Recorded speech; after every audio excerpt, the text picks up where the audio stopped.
Folks, Joe Scrapper here, Joseph Kniss. Last night I happened to be honored to be put on television about the homeless situation and where I reside and how I camp and that kind of thing. And Fox 31 said that I had solutions to the homeless problem. I'd like to demonstrate those to you right now. Look at where I'm at. I'm right off of Colfax and Quail, all right, right behind Phil Norris Liquor. All right, this is all old property from RTD. I guess when they were building the light rail, this was a storage area. You can see all the railroad ties over there. But I honestly think that we could utilize this spot for us homeless people, okay? Here's the main entrance. You take this little area right down here, all the way down, and let's build lockers and charge people $10 a month for a 3-foot by 3-foot cube that they could put all of their belongings in and actually go and get a job, okay, because they know their stuff is secure and dry.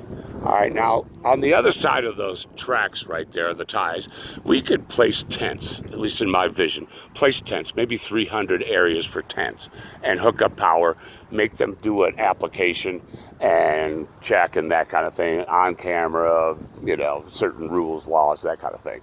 Then you have this spot right here in front of me, which I think we could turn into a spot for people who live in their cars, okay? Because they carry all their stuff around and they may have a job and they don't want to show up at their job with all of their belongings. Maybe they could have a tent over here and pay $200 a month, $150 up there, $10 a month for the lockers, okay?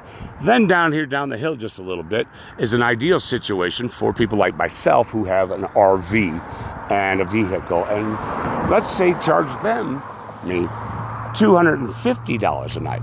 Then way across over here, you can see there's a small playground over there, which would be an ideal location for a playground. And maybe a garden and maybe all of the bathrooms and showers that would be needed to be connected into that little area. But behind there, we could probably set up what I call pods, where you have a main area for kitchen, bathroom, and maybe even a living room. Okay, and then off of that main room, you could have little apartments where people have their own little room, private entrance, a little area to store their bicycle outside or to plant a garden, that kind of thing, for themselves. So they can now gain a little bit of dignity knowing that they're earning their way up off of the street slowly, but they're earning their way up off the street.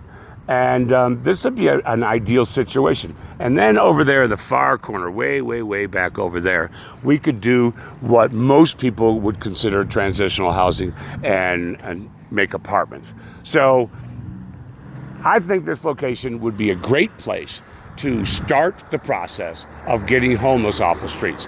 All right, $10 a month right here for 3-foot by 3-foot lockers. Then up there, $150 a month for tents, $200 a month for cars and tents, $250 a month down there for RVs with cars, $350 a month over there for your pod rooms, all right, and then maybe $500 over there for an apartment. You can see where people would actually be able to make a transition off of the street. They could move from the tent over to the pods, or the tent to a camper, or the tent to a car. They can maneuver and in their time so they can get off the streets and feel like they've earned it.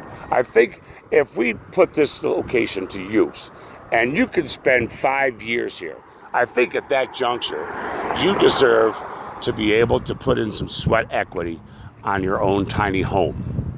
I honestly believe this would be the solution to get people off of the streets. Please, all entities out there, let's consider this type of an idea. I really believe it'll work. Thank you.